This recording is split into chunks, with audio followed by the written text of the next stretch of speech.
Welcome to week number 10, class number 1, lecture number 1.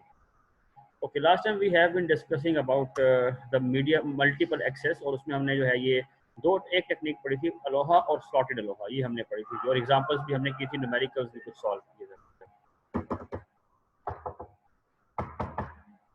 तो आज जो है हम वो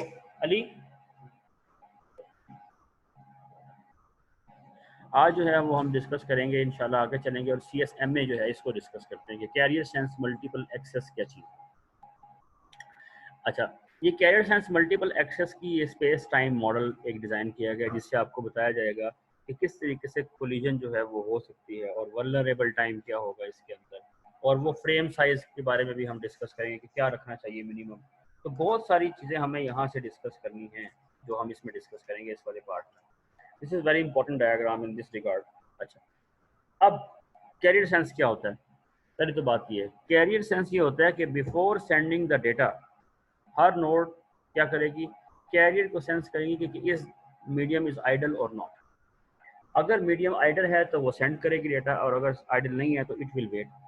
इस चीज़ में कैरियर सेंसिंग के अंदर ये फ़ायदा ज़रूर है कि जब कोई भी नोड डाटा सेंड कर रही होगी तो मीडियम बिजी होगा, और बिजी होने की सूरत में इट विल नॉट इंटरप्ट, और वो खुद को स्टॉप कर लेगी फॉर सेंडिंग द डाटा। मतलब डाटा सेंड नहीं करेगी, अगर कोई और नोड डाटा सेंड कर रही है खुद ही अपने आप को स्टॉप कर लेगी वो।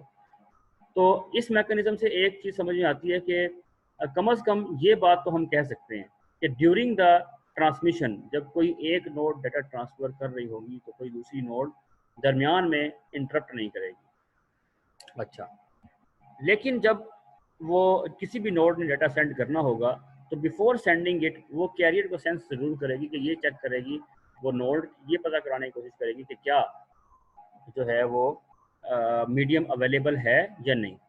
तो ये बात यहाँ पे जो मीडियम को सेंस करने में उनकी कोलिजन हो सकती है, और कोलिजन एक और वजह से भी हो सकती है जो कि हम इस डायग्राम से समझेंगे।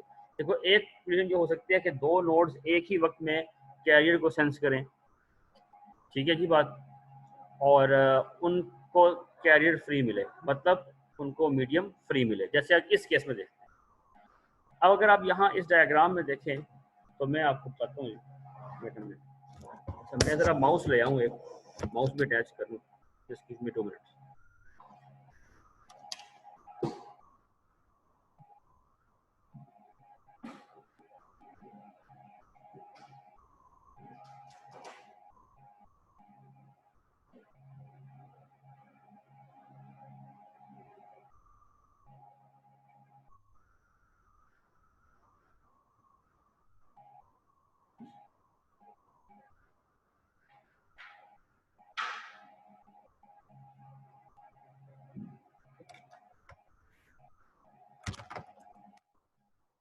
ओके जी, तो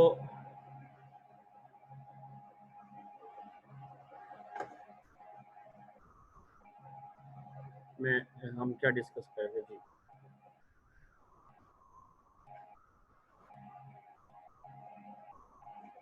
ओके, तो एट टाइम T1 जो है वो नोड ए जो है, सॉरी यहाँ पे दो नोड्स के बारे में बताया गया।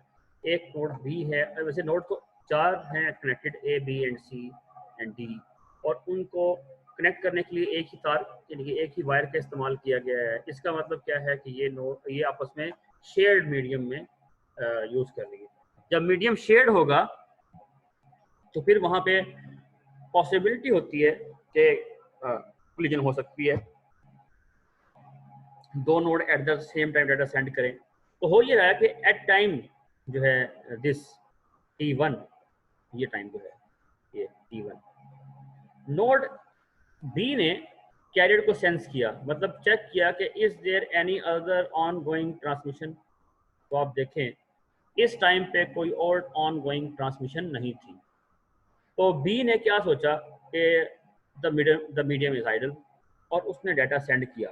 जो येलो पट्टी में आपको नजर आ रहा है, ठीक है जी बात, ये वो है जहां पर ये बेसिकली यहाँ पर ए लिखा हुआ है, ये ए नहीं है, इट इज एक्चुअली बी, ये बी है, ठीक है जी बात।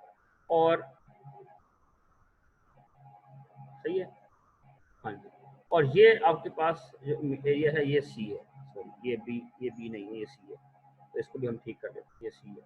अच्छा, ये बी का, तो बी का सिग्नल जो है वो इस दोनों तरफ ट्रेवल करेगा, इस तरफ से निकल के इस तरफ बी के सिग्नल ने ट्रेवल करना शुरू कर दिया और ये यहाँ पे, और इस तरफ भी जो है ये बी का सिग्नल ट्रेवल कर रहा है, ये देखिए इट इज गोइंग ऑन, ठीक है, ये जा रहा है और यहाँ तक वो पहुँच गया ये। तो चूंकि दोनों डायरेक्शन में बी का सिग्नल ट्रेवल कर रहा है। अच्छा, अब ये वो पॉइंट है, ये टाइम है, ये जो यहाँ मैं लिख रहा हूँ, दिस इज द टाइम जब बी जो डाटा सेंड कर रहा था उसकी फर्स्ट बिट, यानी कि आप कह सकते हैं कि B1 जो है उसकी पहली बिट उसके डाटा की यहाँ पहुंची, और उसके बाद आगे उसका बाकी डाटा आना शुरू जो है ना वो भी आ रहा है, बाकी डाटा उसका आ रहा है, ये देखें बाकी बिट्स उसके बाद आई जा रही है, ऐसे आ रही है, और यहाँ तक उसका डाटा आता रहा इस पॉइंट तक ये। और ये वो पॉइंट है जहाँ पे आप कह सकते हैं कि बी की लास्ट बिट, यानी कि बी एल कर लें, एल फॉर लास्ट, तो बी एल, ये B1 है जहाँ पे बी की फर्स्ट बिट पहुंची, और ये वो है जहाँ पे बी की लास्ट बिट पहुंची, बिल्कुल आखिरी वाली बिट। अच्छा, यानी कि बी ने इतना डाटा सेंड किया यहाँ से लेके यहाँ तक, इतनी देर तक बी ट्रांसमिट करता रहा डाटा, उसका यहाँ पे इस तरफ आता रहा। सिमिलरली जो बी की फर्स्ट जो बिट है B1 वो यहाँ पे इस टाइम पर पहुंची, ये जो टाइम है B1, और यहाँ पर पहुंची इस टाइम पर, ये लास्ट बिट जो है BL, तो this is the last bit, sorry this is not, this is the last bit, तो BL जो है वो नहीं है, BL ये है, तो मैं इसको यहाँ से रेस करता हूँ, ये BL नहीं है, ये BL है, ठीक है जी। यहाँ पे बी की देखिए, अगर आपको येलो नजर आ रहा है इसलिए यहाँ पे ये है जी BL, यहाँ पे बी की लास्ट, तो दिस इज द टाइम जब वो थ्रू आउट जो है वो बी का डाटा आ रहा था, यहाँ इस पॉइंट तक आएगा बी का, उस तरफ भी इस तरफ भी, दोनों तरफ बी का डाटा। तो अगर आप इसे देखें, इसको पूरी पट्टी है ये बेसिकली, बेशक यहाँ ऊपर वो सिल्वर ग्रे हो गया है, लेकिन बिहाइंड द सीन जो है वो बी का डाटा भी ट्रेवल कर रहा है मीडियम पे। अच्छा, ये तो हो गई सारी स्टोरी हमने डिस्कस की about B. Similarly at point T2, यानी कि इस टाइम, जो ये टाइम था, इस टाइम पर अगर आप नोट करें, ये जो T2 है, नोड सी ने डाटा को सेंस किया, सॉरी कैरियर को सेंस किया कि कैरियर अवेलेबल है या नहीं, तो उसको भी कैरियर फ्री मिला। अब आप कहेंगे नहीं, बी अपना डाटा उससे पहले सेंड करना T1 टाइम पे शुरू कर चुका है, तो इसका जवाब है जी बिल्कुल सही बात है कि बी ने अपना डाटा सेंड करना शुरू कर दिया है, लेकिन उसका जो डाटा है, उसकी जो फर्स्ट बिट है, वो अभी कहाँ तक पहुंची है, ये देखिए, अगर आप यहाँ से चलते हुए अभी वो इस पॉइंट पर पहुंची है, सिर्फ इस पॉइंट पर अगर नोट करें, सॉरी इस पॉइंट पर नहीं, ये मैंने गलत कहा आपको, ये इस पॉइंट पर नहीं, वो तो T2 टाइम पे अभी उसकी फर्स्ट बिट कहाँ पहुंची है, जरा इसको बैक ट्रैक करें ना, ये यहाँ पहुंची है, तो इट मीन्स के जो B1 से, जो B से डाटा निकला था, उसकी जो फर्स्ट बिट है वो यहाँ से होती हुई यहाँ पर पहुंची है, अभी यहाँ पर, यानी अभी सी को पता ही नहीं है कि बी ने डाटा सेंड करना शुरू कर दिया है, क्योंकि बी और सी के दरमियान में इतना डिस्टेंस है कि प्रोपेगेशन डिले जो है वो क्या होता है, ये होता है ना प्रोपेगेशन डिले, एक बिट को एक नोड से दूसरी नोड तक या एक एंड से दूसरे एंड तक पहुंचने में कितना टाइम लगता है। अब डेफिनेटली लेट्स से ये 2 मिलीसेकंड था, तो 2 मिलीसेकंड से पहले अगर सी ने कैरियर को सेंस किया तो उसको तो मीडियम आइडल मिलेगा ना, क्योंकि अभी तक उसको ये बी का डाटा आता हुआ नजर नहीं आया, तो जारी बात। अच्छा, किस पॉइंट के ऊपर अगर हम देखना चाहें कि बी का डाटा सी तक पहुंचेगा, तो अगर इसी लाइन को हम आगे देखें तो वो कहाँ पे सी के साथ, ये वो पॉइंट है बेसिकली जहां पर सी को इस बात का इदराक होगा कि oh B is sending, this is the point जहां पे उसको पता चलेगा कि बी जो है वो डाटा सेंड कर रहा है, B is sending, B is sending, ठीक है जी बात। ये बात उसको इस टाइम पे पता लगी सी को, तो इसलिए क्या हो रहा है कि सी जो है वो जब उसने T2 टाइम पर चेक किया कि is there any other node sending, तो जवाब मिला कि carrier is free, no other node is sending, because अभी तक उसकी कोई नोड, उसका कोई, उस बी का कोई डाटा यहाँ तक नहीं पहुंचा था, तो इसने क्या किया, इमीडिएटली डाटा को सेंड करना शुरू कर दिया। तो अब ये क्या हो रहा है, अगर आप देखें बी का जो सी का डाटा है वो यहाँ से निकल कर देखिए यहाँ तक पहुँच रहा है, ये तो दिस इज द पॉइंट जब सी की पहली बिट जो है वो C1 यहाँ पर पहुंची, ये वो टाइम, ठीक है जी बात, ये वो टाइम है जहाँ पे सी की पहली बिट पहुंची। मैंने गलती से ज़रा इसको कर दिया, एक्चुअली जो ये बी, ये सेंडिंग वाली जो लाइन है ना, वैसे नहीं होगी, वो थोड़ी सी नीचे होगी इसके। मैं ज़रा इसको दोबारा ड्रॉ कर देता हूँ। तो बी इज सेंडिंग जो है एक्चुअली वो इसके थोड़ा सा बाद है, वो यहाँ है कहीं, एक्चुअली ये यहाँ से कहीं आ रहा है ये, तो बी इज सेंडिंग यहाँ है। तो ये है C1 टाइम व्हेन सी की फर्स्ट बिट पहुंची किधर, अच्छा सी की जो लास्ट बिट है वो कहाँ पे है, वो यहाँ तक है, उसके बाद सी नहीं है। तो this is the C L, ये सी एल है। तो सी जो है वो बेसिकली इस पॉइंट से लेकर इस पॉइंट तक सी जो है वो अपना डाटा सेंड कर रहा है, सी इज सेंडिंग। अच्छा अगर आप देखें ये ग्रे वाला पार्ट जो हमने किया हुआ, ये ग्रे पार्ट कौन सा है, ये थ्रू आउट वो पार्ट है जिसमें बी और सी का डाटा आपस में ओवरलैप कर जाएगा, ये ग्रे वाला पार्ट है। तो अगर आप देखें ये वो हिस्सा है कि अगर आप येलो पट्टी को देखें और ब्लू पट्टी को देखें, तो जहाँ पे येलो और ब्लू पट्टी का ओवरलैप हो रहा है वो वाला पार्ट हमने इसमें सिल्वर करके आपको दिखाया ग्रे कलर में, कि this is the part where both signal exist, और यही वो एरिया है जहाँ पे कोलिजन हो रही है इस सारे एरिया में। अच्छा तो सी का डाटा जो है वो यहाँ से भी निकलता हुआ इस तरफ चल रहा है चल रहा है चल रहा है चल रहा है, और इस पॉइंट पर जाकर यहाँ पर सी की पहली बिट पहुंची, ये है C1, और दिस इज द टाइम जब सी की लास्ट बिट CL पहुंची।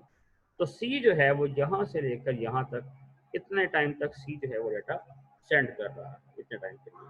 तो इतने टाइम के लिए बी इज सेंडिंग और इतने टाइम के लिए सी इज सेंडिंग। सिमिलरली इतने टाइम के लिए बी इज सेंडिंग और इतने टाइम के लिए सी इज सेंडिंग, और दिस इज द पॉइंट जहाँ पे कोलिजन इज डिटेक्टेड, ठीक है। और ये वो पॉइंट है जहाँ पे सी ने फैसला किया, कैरियर सेंस किया कि मैं डाटा सेंड करना चाहता हूँ, और जब उसने कैरियर सेंस किया तो उसको बी का डाटा नहीं मिला क्योंकि बी का डाटा अभी तक यहाँ पहुंचा हुआ।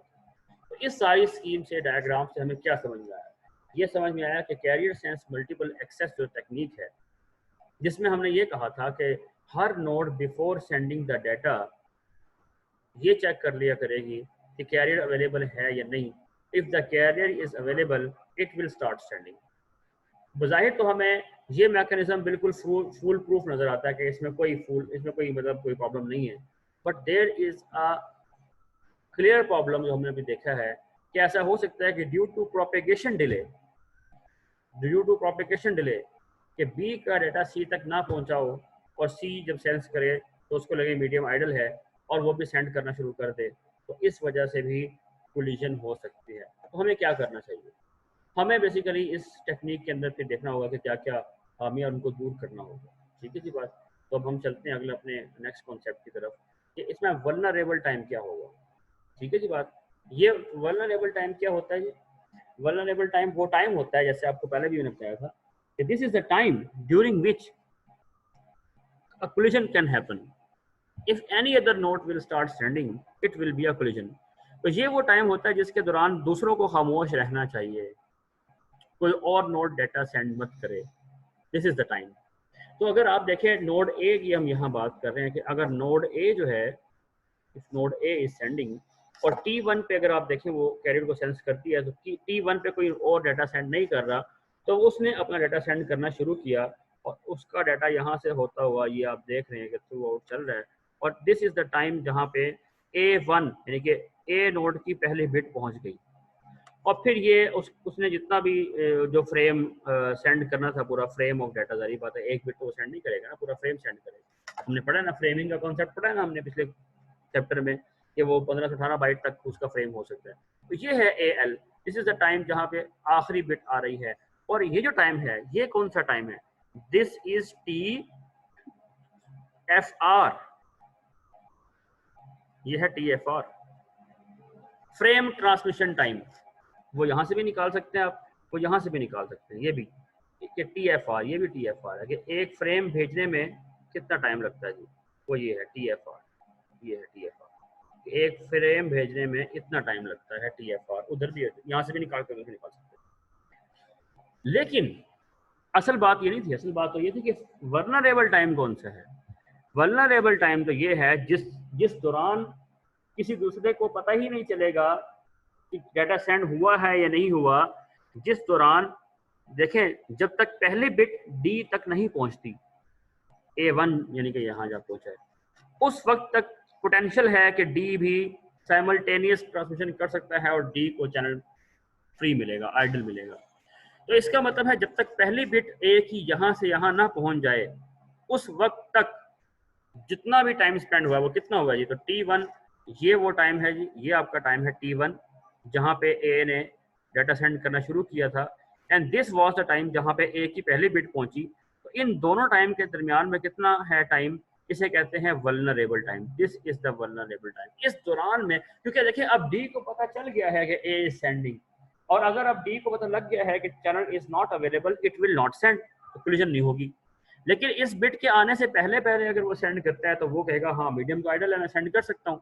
इसलिए ये जरूरी है कि इतना वेट जरूर किया जाए, इतना वेट जरूर किया जाए, क्योंकि ये जो वल्नरेबल टाइम है इतना वेट करना जरूरी इसलिए है कि वो जो ए की जो पहली बिट है उसके यहाँ पहुंचने में इतना टाइम लगेगा। अब क्वेश्चन, ए की पहली बिट को यहाँ से यहाँ ट्रेवल करने में कितना टाइम लगेगा, इसको हम क्या कहते हैं, प्रोपेगेशन टाइम। अगर आपको याद हो, the time taken by the first bit to reach from one end to the other.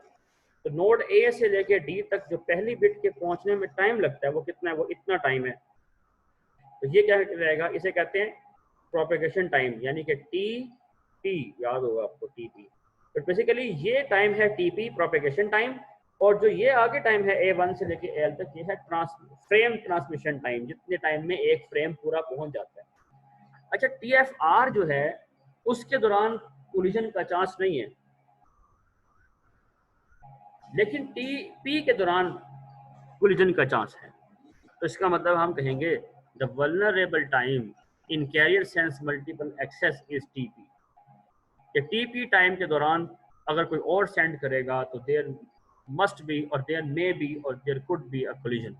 Must तो नहीं कह सकते, there may be a collision actually होगा, कि हो सकता है कि कोलिजन हो जाए, there is a fair chance. ठीक है जी बात।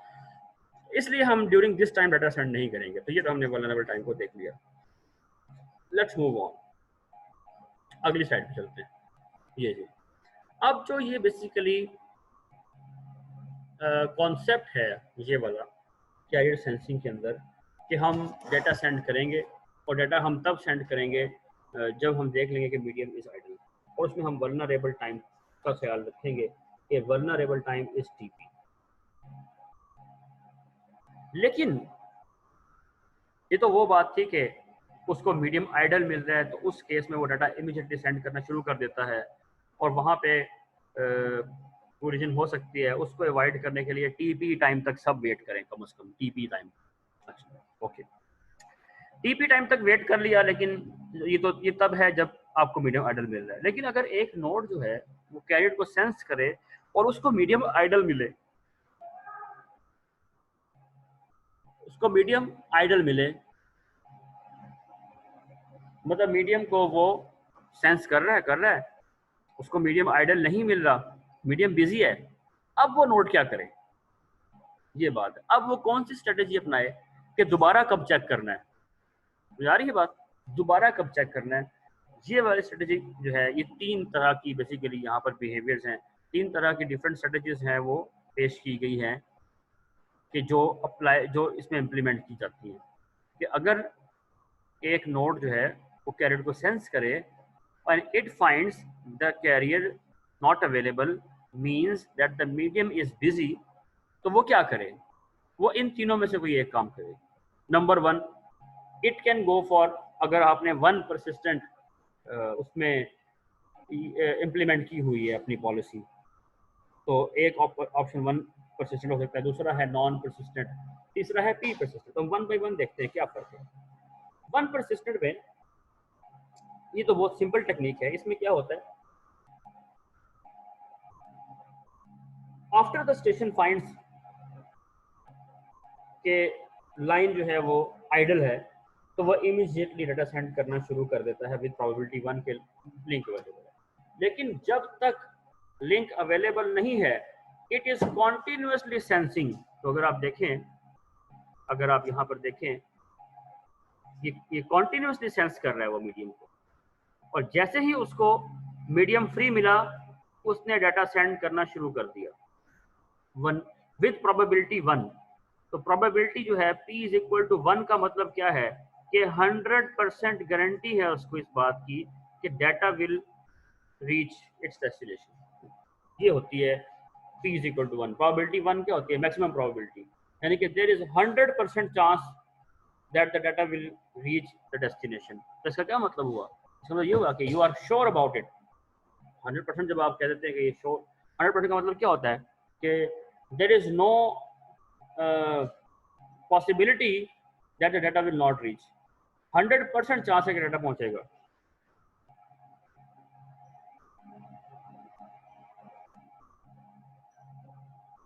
ये है टेक्निक, इसे कहते हैं पी सॉरी 1 परसिस्टेंट, यानी कि प्रोबेबिलिटी 1 के साथ वो डाटा सेंड करते हैं और कॉन्टिन्यूसली सेंस करते हैं, कॉन्टिन्यूसली।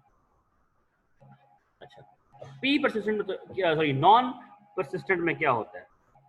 उसने सेंस किया मीडियम बिजी है, फिर उसने वेट किया। ये बड़ी अहम है, उसने वेट किया, इट इज वेटिंग।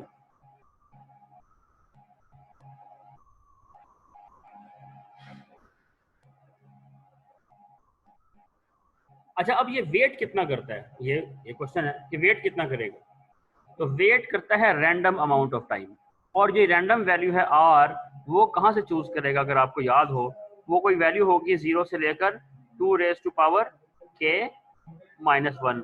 याद है आपको जो हमने पिछले एग्जाम्पल में देखी थी? और k क्या होता है? नंबर ऑफ ट्राइज के, कितनी बार वो ट्राई करेगा मीडियम को चेक करने की।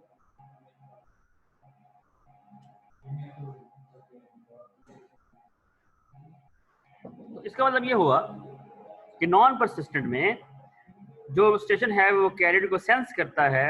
अगर उसको कैरियर जो है वो बिजी मिलता है तो it will wait. How much time it will wait? It will choose a random value between 0 and 2 raise to power k -1। ठीक है, और उतना। तो इसका मतलब ये हुआ कि it will wait for a random amount of time in case the line is busy and then sense again. अच्छा, उसने यहाँ सेंस किया, लाइन बिजी मिली, रैंडम अमाउंट टाइम वेट किया, फिर दोबारा सेंस किया, लाइन बिजी मिली, फिर उसने random amount of time wait किया। समझ आ रही है बात? और फिर यहाँ पे सेंस किया तो उसको लाइन आइडल मिली। अब जब लाइन आइडल मिलेगी तो वो इमीडिएटली डाटा सेंड करना शुरू कर देगा। इस सूरत हाल में आप कह सकते हैं कि चूंकि ये भी इमीडिएटली डाटा सेंड करता है, ये भी इमीडिएटली सेंड करता है, तो इस केस में तो ये दोनों टेक्निक बराबर हो गई। लेकिन एक चीज में दोनों डिफर करती हैं, वो क्या है कि ये कॉन्टिन्यूसली सेंस कर रहा है और ये हर दफा सेंस करने के बाद random amount of time wait करता है। अच्छा, नुकसान क्या है इसमें? इसमें नुकसान ये है कि आप मुसलसल सेंसिंग कर रहे हैं, जिससे आपका बेसिकली एनर्जी और बहुत सारा जो है ना, आप खामखा वर्क कर रहे हैं, एक्स्ट्रा एफर्ट कर रहे हैं टू गेट द मीडियम। अच्छा, लेकिन इधर क्या हो रहा है? अगर आप देखें, इस टाइम के बाद यहाँ तक जो है मीडियम अवेलेबल था, लेकिन आपने उसको सेंस नहीं किया, मतलब आपने कोई एक्टिविटी नहीं की। हालांकि इस टाइम में भी अगर आप सेंस करते तो डाटा सेंड कर सकते थे, यानी कि दिस टाइम गेट वेस्टेड। असल में ये टाइम वेस्ट हो गया बेसिकली। तो बेसिकली इस टेक्निक में वेस्ट ऑफ टाइम हो सकता है। ऐसा हो सकता है कि मीडियम जो है वो आइडल हो and we are just waiting for the next, कि हमारा जो है वो टाइमर कब एक्सपायर होगा और हमारी जो टाइम स्लॉट है वो कब एक्सपायर होगी, जो हमने रैंडम चूज कर लिया। तो इसलिए इसमें भी मसला है। लेकिन हमें हर टेक्निक का के प्रोज एंड कॉन्स पता होने चाहिए, और इसलिए हम उसको चूज कर लेते हैं कि जो हमें बेस्ट सूट करती है according to our environment. Third technique is p persistent. P persistent में दोनों की खूबियां और खामियों जो है वो खूबियों को कंबाइन कर लिया गया और खामियों को दूर कर दिया। इसमें तो पता था कि जो वेट टाइम हो सकता है, वेस्ट ज्यादा हो सकता है, तो वेस्ट करने के लिए एक चीज की खत्म करने के लिए कहा गया इट विल सेंस कॉन्टिन्यूसली। पहली तो बात की है पी परसिस्टेंट में कॉन्टिन्यूस। तो इस केस में अगर आप देखें, इस लिहाज से पी परसिस्टेंट और 1 परसिस्टेंट बराबर हैं कि दे आर सेंसिंग कॉन्टिन्यूसली। अब डिफर कहाँ करते हैं ये? ठीक है जी बात, डिफर कहाँ करते हैं? डिफर यहाँ करते हैं कि in P persistent, if the channel has time slot with a slot duration equal to or greater than maximum propagation time, the p persistent approach क्या करती है जी, डाटा को सेंड करती है विद प्रोबेबिलिटी पी। जी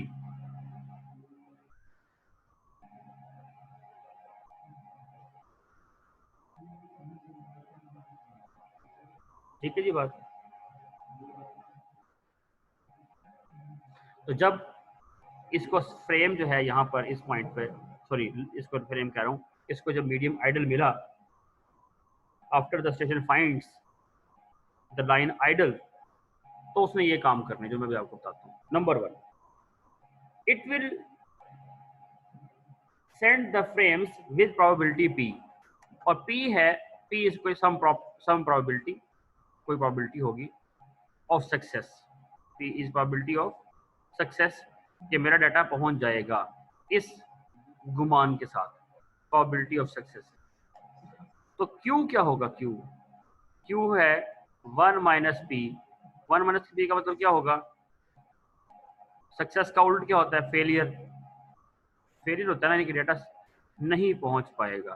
तो बेसिकली हमारे कहने का मतलब ये है कि जो आपका स्टेशन है, it will send the data with probability P, flow diagram.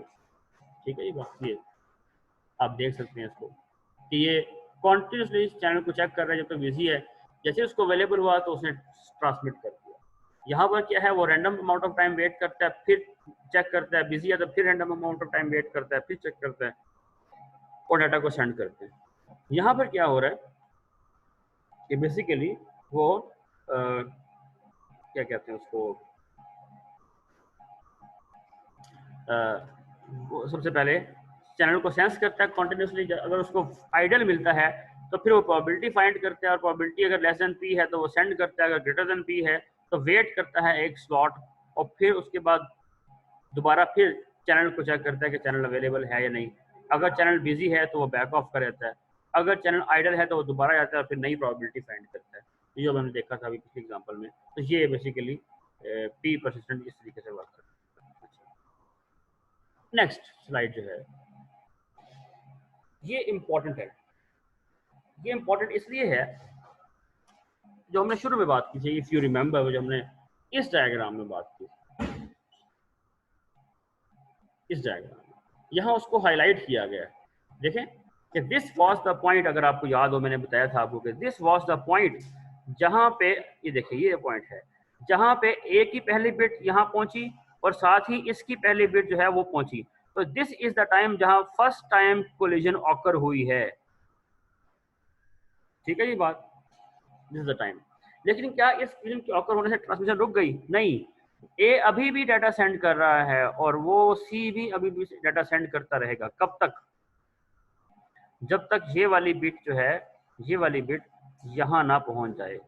यानी ए जो है उसने सी ने T2 पे ट्रांसमिशन स्टार्ट की, और उस वक्त तक यानी कि टाइम T3 तक, जब तक उसको ये वाली बिट ना मिल जाए, यानी कि उसको पता ना चल जाए कि ए सेंड कर रहा है, इट विल कंटिन्यू सेंडिंग, यानी कि वो सेंड करता रहेगा। सिमिलरली T1 टाइम पे जब उसने डाटा को सेंड किया, यहाँ पे शुरू किया, तो जब तक इसकी पहली बिट, फर्स्ट बिट यहाँ ना पहुंच जाए, उस वक्त तक ए समझेगा कि कोलिजन नहीं हुई, and it will continue sending. इसका मतलब है कि दिस इज द टाइम जो ए सेंड करता रहा और वो वेस्ट हो गया, और हम कहेंगे this is the time when C send करता रहा और वो वेस्ट हो गया। ठीक हो गई बात? ये बात इंपॉर्टेंट है। अब इससे एक और भी हमें बात पता चलती है, ये बहुत अहम है जो हम बात करेंगे। ये यही चीज जो है, अच्छा ये जो हमने टेक्निक अभी देखी थी वो जेनेरिक थी, कैरियर सेंस मल्टीपल एक्सेस। अच्छा, अब इसकी आगे दो वेरिएशन है बेसिकली। एक कहलाती है carrier sense multiple access collision detection, जिसे कहा जाता है CSMACD, और एक है carrier sense multiple access collision avoidance, जिसे कहा जाता है CSMACA। अब इन दोनों में क्या फर्क है? CSMACD का मतलब है कि हम we will let the collision happen and then we will detect it, collision हुई या नहीं हुई, यानी कि CSMACD case collision detection, CD for stands for collision detection, जो कि डायग्राम शो कर रही है। एक इसी का एक और जो वेरिएशन है वो क्या है, CSMA CA stands for collision avoidance. उस टेक्निक में we will not let the collision happen, हम कोलिजन होने ही नहीं देंगे। अपनी टेक्निक में ऐसी कुछ चीजें रखेंगे कि कोलिजन हो ही नहीं।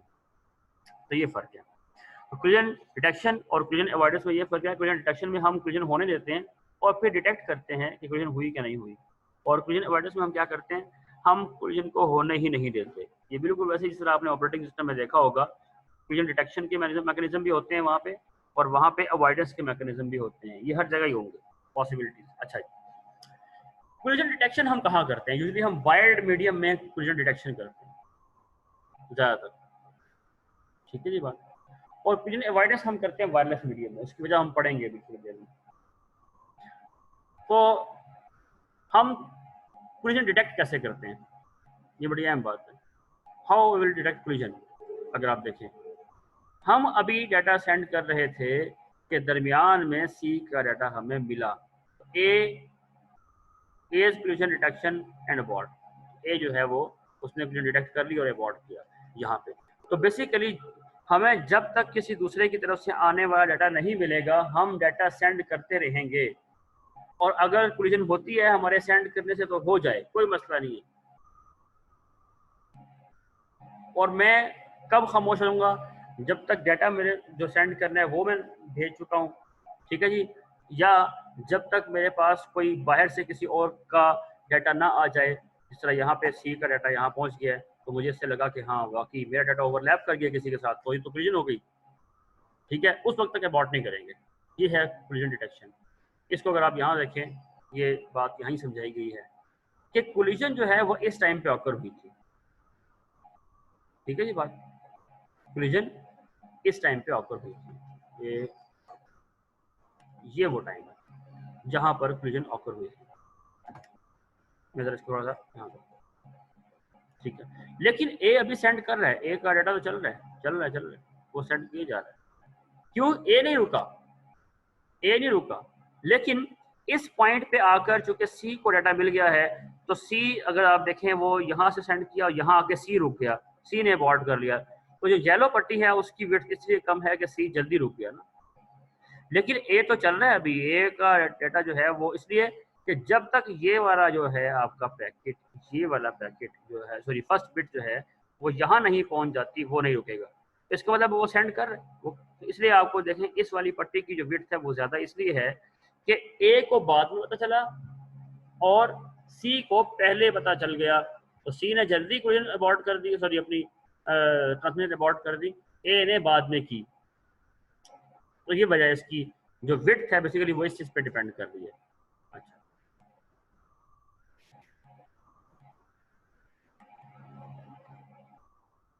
एग्जांपल कहता जी कि अगर एक CSMA-CD कोई नेटवर्क हो और उसमें बैंडविड्थ 10 मेगाबिट्स पर सेकंड हो और प्रोपेगेशन टाइम जो है वो कितना हो जी आपके पास? हाँ सॉरी, एक बात,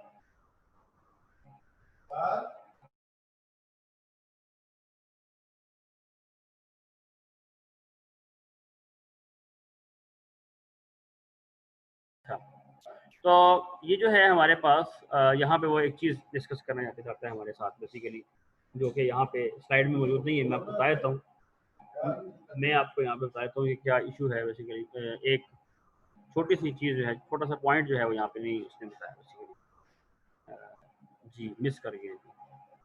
हाँ ठीक है, मैं बताता हूँ। तो छोटा सा पॉइंट ये है कि मिनिमम फ्रेम साइज बेसिकली यहीं से हम देखते हैं क्या होना चाहिए। मिनिमम फ्रेम साइज क्या होना चाहिए, this is very important. Minimum frame size जो है वो क्या होना चाहिए? अच्छा, फ्रेम साइज क्या है? फ्रेम साइज हमने बात की थी ना, कि देखो ए के पास एक फ्रेम है सेंड करने के लिए, ए सेंड कर रहा है, ये सेंड कर रहा है, ठीक है, सेंड कर रहा है, ये सेंड करना शुरू कर दिया पहली बिट, और ये ए की पहली बिट यहाँ पहुँच गई, ये आपके पास पहुँच गया आपका, ये A1 पहली बिट पहुँच गई, और हमने बात की थी ये लास्ट बिट है ये है। और ये जो टाइम लगा इसको हमने क्या कहा था, दिस इज TFR, ये हमारा फ्रेम टाइम है, ये हमने बात की। सिमिलरली हमने कहा था कि ये हम यहाँ से भी निकाल सकते हैं, यही टाइम जो है ये आपका TFR है, ये TFR है। इंपॉर्टेंट बात क्या है कि अगर आप देखें, लेट्स से ये तो आपके पास था C, अगर ये D होता, D, मैं कहता हूँ लेट्स से ये C नहीं है, C के साथ C ने डाटा सेंड नहीं किया, इसलिए मैं सारे को खत्म कर रहा हूँ। डाटा जो है वो D ने सेंड किया, फार ऑफ, यानी कि वर्स्ट के सिनेरियो में जो नोड थी वो दूर, सबसे दूर थी ना, तो D ने जब डाटा सेंड करना शुरू किया अपना, लेट्स से टाइम जो है वो T2 से शुरू किया, लेट्स से यहाँ से किया, तो D का डाटा जो है वो जो फर्स्ट बिट पहुंचेगी A के पास, वो कब पहुंचेगी, वो कोई जाके यहाँ पहुंचेगी, ऐसे ही है ना यहाँ पहुंचेगी जाके, ये D1 पहली बिट पहुंची, ऐसी है। अच्छा, और दरमियान में इस पॉइंट पे अगर आप देखें इनकी कोलिजन हो चुकी है ना आपस में, इस पॉइंट पे देखें ए की पहली बिट थी वो डी की पहली बिट यहाँ पे आके कोलाइड कर गई, तो कोलिजन हो गई इसका मतलब। अच्छा, डी ने स्टॉप कब किया डाटा सेंड करना, जब जैसे ही ये उसको बिट 1 मिली तो डी ने स्टॉप कर दिया, यहाँ पे डी स्टॉप हो जाएगा, क्योंकि उसको पता है कि अब इसके बाद आगे ए का डाटा आ गया तो कोलिजन हो गई, तो डी ने तो चलो कर लिया, लेकिन ए के साथ क्या हुआ, असल मसला ए के साथ है। तो ए ने जब ये D1 सेंड किया तो ए क्या उस वक्त डाटा सेंड कर रहा था, नहीं सेंड कर रहा था, तो क्या ए ये समझे कि कोलिजन नहीं हुई, अगर ए ने ये, क्योंकि देखें वो कब कहेगा कि कोलिजन हुई है, जब ए अभी सेंड कर रहा था और उस दौरान उसको कोई आके किसी और का डाटा मिले तो वो कहेगा हाँ कोलिजन हो गई। लेकिन क्या अब हुई है कोलिजन जब वो D1 का फर्स्ट बिट रिसीव किया डी का, और अब वो खुद सेंड नहीं कर रहा, तो अब वो ए क्या फैसला करे कि जो मैंने प्रीवियस फ्रेम भेजा है ये वाला, क्या ये सही सलामत पहुंच गया, ए को क्या यहाँ होने वाली कोलिजन के बारे में क्या ए को कोई खबर है, इसका क्या जवाब आएगा, बताएं जी क्या जवाब आएगा इसका। इसका जवाब आएगा कि ए कहेगा नहीं, क्योंकि ए तो अपना फ्रेम भेज चुका है, तो ये तो प्रॉब्लम हो गई ये प्रॉब्लम हो गई। ये प्रॉब्लम क्यों हुई, इसलिए हुई कि ए का जो फ्रेम साइज था वो स्मॉल था, वो उसने डाटा भेज दिया, लेकिन उधर से जो डाटा आना था उस तरफ से वो थोड़ा लेट आया, इतनी देर में वो अपना फ्रेम भेज चुका था, यार बात। और जब वो उसके पास डी की पहली बिट पहुंची, हालांकि वो रास्ते में उसका डाटा खराब करके आई है, लेकिन चूंकि वो अपना सारा फ्रेम भेज चुका था तो उसने समझा कि नहीं मेरा डाटा पहुंच गया, हालांकि नहीं पहुंचा, कोलिजन हो चुकी है। इस चीज का क्या तदारुक है, इसको कैसे अवॉइड किया जाएगा, ये हमने देखना है जिसके ऊपर। इसे हम कहते हैं कि what should be this TFR minimum, यानी कि मिनिमम हम जो है मिनिमम वैल्यू ऑफ TFR क्या रखें। अच्छा, TFR की मिनिमम वैल्यू की बात हम क्यों कर रहे हैं, हम ये क्यों नहीं करते कि उसके जो है ना जैसे ही हमें पता लगे कोलिजन हुई है तो हम उसको ट्रांसमिट कर दें। देखिए आमतौर पे वायरलेस में हम कॉपी ऑफ डाटा नहीं रखते, हमने सेंड किया और बस हमें चाहते हैं कि दरमियान हमें ट्रांसमिट ना करना पड़े, तो कॉपी ऑफ डाटा जो है वो अवेलेबल नहीं है, या अगर अवेलेबल ना हो तो इन दैट केस वो ट्रांसमिट नहीं कर पाएगा अगर उससे कोलिजन डिटेक्ट हो जाती है। ठीक है जी बात। तो हम क्या करेंगे, हम ये करेंगे बेसिकली मिनिमम TFR कितना होना चाहिए, और ये वो टाइम होगा जिस दौरान हम अलाउ नहीं करेंगे, हाँ सॉरी, इस दौरान हम ये कहेंगे कि अगर इस दौरान हमें किसी और का डाटा मिला तो हम समझेंगे कि कोलिजन हो गई। समझ आ रही बात। अच्छा, ये कितना होना चाहिए, हो सकता है कि ये जो पॉइंट है कोलिजन वाला ये वेरी क्लोज टू डी हो, यहाँ पे यहाँ हो, यहाँ होती कोलिजन बहुत शुरू में ही। तो कहने का मतलब ए का डाटा जो यहाँ तक पहुंचा है पूरे डी तक, ये टाइम कितना कहलाता है, अगर आप देखें ये कहलाता है प्रोपेगेशन टाइम TP। तो ये वो टाइम है जब ए की पहली बिट कहाँ पहुंची, डी तक, और फिर डी ने क्या किया, डी ने अपनी जो डाटा सेंड कर रहा है डी, तो डी का डाटा जो ए तक पहुंच रहा है, मैं यहाँ नीचे बनाता हूँ उसको, जो डी का डाटा जो ए तक पहुंच रहा है, D1 जो उसकी पहली बिट पहुंच रही है, वो कितना टाइम लेगी, वो भी TP टाइम लेगी। यानी TP टाइम लगा ए को डी तक पहुंचने में, और डी ने जब डाटा सेंड किया वो भी कितना टाइम है, TP, और डी का डाटा यहाँ आने में कितना टाइम लगा, वो भी TP है। इसका मतलब है this frame size should be, हाँ जी जी, this frame size should be greater than equal to TP, 2 times TP actually. एक दफा एक का डाटा वहां पहुंचने के लिए, और एक दफा TP किस लिए, कि डी का डाटा यहाँ पहुंचे ताकि ए भी डिटेक्ट कर ले। हाँ, अगर 2P टाइम गुजर गया और उसके बाद अगर जो है वो डी का डाटा आता है, तो इसका मतलब ये होगा कि कोलिजन हुई ही नहीं ना, फिर तो फिर कोलिजन हुई नहीं, इसका मतलब ये होगा। लेकिन कम से कम TFR की वैल्यू हमें ये रखनी चाहिए जिस टाइम, देखिए इस दौरान अगर हमें जो है वो किसी और का डाटा मिला, तो हम अज्यूम करेंगे कि जो भी हम अभी भेज रहे हैं ये सही नहीं पहुंचा, इसमें कोलिजन हो गई है। ठीक होगी बात, ये इसका मतलब है।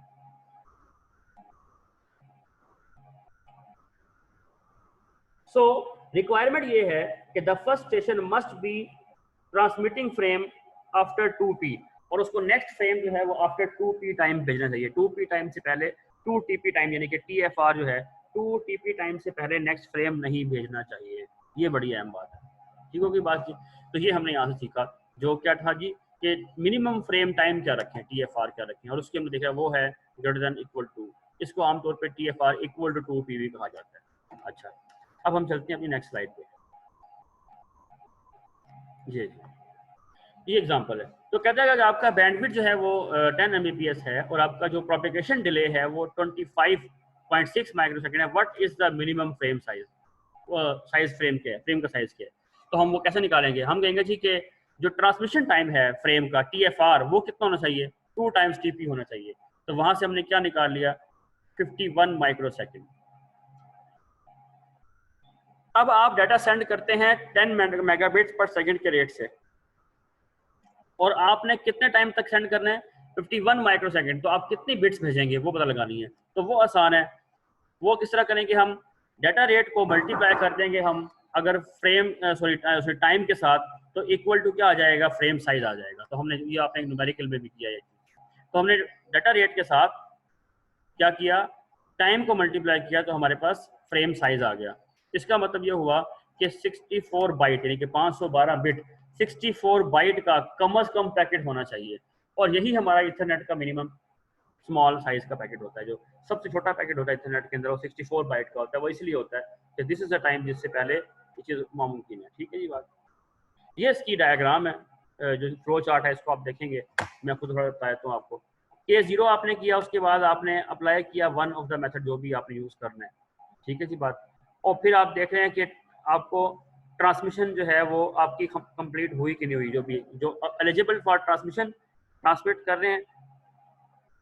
अच्छा, ट्रांसमिशन कंप्लीट हुई क्या नहीं हुई, अगर नहीं हुई तो फिर आप नेक्स्ट ट्रांसमिट करें एंड रिसीव करें।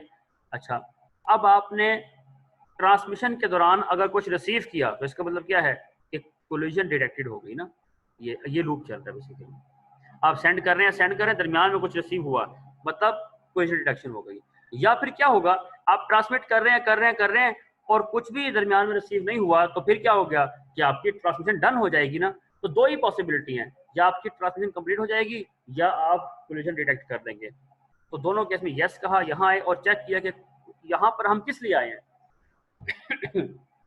कोलिजन की वजह से आए हैं या फिर इसलिए आए हैं कि हमारी ट्रांसमिशन कंप्लीट हो गई। अगर कोलिजन हुई है, नहीं हुई सॉरी, कोलिजन डिटेक्शन नो, इसका मतलब कि आपका डाटा सक्सेसफुली पहुंच गया और सक्सेस है। अगर कोलिजन डिटेक्ट हुई है यस, तो फिर एक जैमिंग सिग्नल भेजो और K को +1 करो और फिर वो random back of time choose करो, और यहाँ भी K15 है, वेट करो और फिर वही TB जो है वेट टाइम, उतने टाइम वेट करो और वेट करने के बाद दोबारा ट्राई करो। ये वाला पार्ट तो वही है पिछली तरह का प्लॉटेड रोहा का तो हमने देखा था। ठीक है, लेकिन ये ज़रा डिफरेंट है। अच्छा, ये जो डिटेक्शन होती है कोलिजन की, ये कैसे होती है, इसके 3 फेज होते हैं, आइडल, नॉर्मल और इबनॉर्मल, 3 केस होते हैं। अगर आपका फ्रेम कोई ट्रांसमिट हो रहा है तो आप जो एनर्जी लेवल कैरियर के ऊपर सेंस करोगे वो क्या होगा, वो नॉर्मल होगा। ठीक है जी बात। और अगर आपको 0 एनर्जी लेवल मिल रहा है, इसका मतलब कोई स्टेशन फ्रेम सेंड नहीं कर रहा और आपका मीडियम आइडल है। लेकिन अगर आपको जो एनर्जी लेवल है वो डबल मिल रहा है या हाई मिल रहा है बहुत, तो इसका मतलब है कि कोई 2-3 सिग्नल आपस में जमा हो गए हैं, इसी वजह से तो ये सिग्नल एनर्जी इतनी बढ़ गई है मीडियम के ऊपर। और आप क्या कहेंगे, आप कहेंगे कि कोलिजन हो गई है। तो 3 चीजें, तो इस तरीके से बेसिकली एनर्जी लेवल से वो ड्यूरिंग ट्रांसमिशन जो है वो पता लगा लेता है कि ट्रांसमिशन हो रही है या नहीं हो रही, या आइडल है या फिर कोलिजन हो गई है। ठीक है जी बात, ये तो उसने पता करा लिया इस चीज। नेक्स्ट जो टेक्निक है जो हमने आज लास्ट करनी है, और मेरे ख्याल से हमारी बस ये, हाँ बस ये 1-2 स्लाइड्स रह गई है, मेन स्लाइड यही है, बाकी तो इससे उसकी वजाहत की। CSMA टेक्निक जो है वो कोलिजन अवॉइडेंस की है, और वो कोलिजन अवॉइडेंस का मतलब ये कि हम कोलिजन नहीं होने देंगे। जब कोलिजन नहीं होने देंगे तो हमें थोड़ी सी एक्स्ट्रा एफर्ट करनी होगी, और वो एक्स्ट्रा एफर्ट हम कैसे करेंगे, वो हम ऐसे करेंगे कि 3 चीजें इसमें यूज कर रहे हैं। नंबर 1 IFS, इंटरफ्रेम जो है ना वो स्पेस, कि 2 फ्रेम के दरमियान में कितनी स्पेस हो, IFS, इंटरफ्रेम स्पेस। अच्छा, ये क्या है, इंटरफ्रेम स्पेस आपको नजर आ रही है यहाँ पे IFS, कि वो कॉन्टिन्यूसली सेंस कर रहा है और उसको मीडियम आइडल मिला। मीडियम आइडल मिलने के बावजूद भी वो इमीडिएटली डाटा को सेंड नहीं करेगा, बल्कि एक इंटरफ्रेम साइज जो है उतना कोई हमने एक IFS की वैल्यू रखी होगी, और ये आमतौर पे जो आपका प्रोपेगेशन टाइम होता है उसके बराबर होती है, क्योंकि एक फ्रेम के बराबर इसका साइज होता है।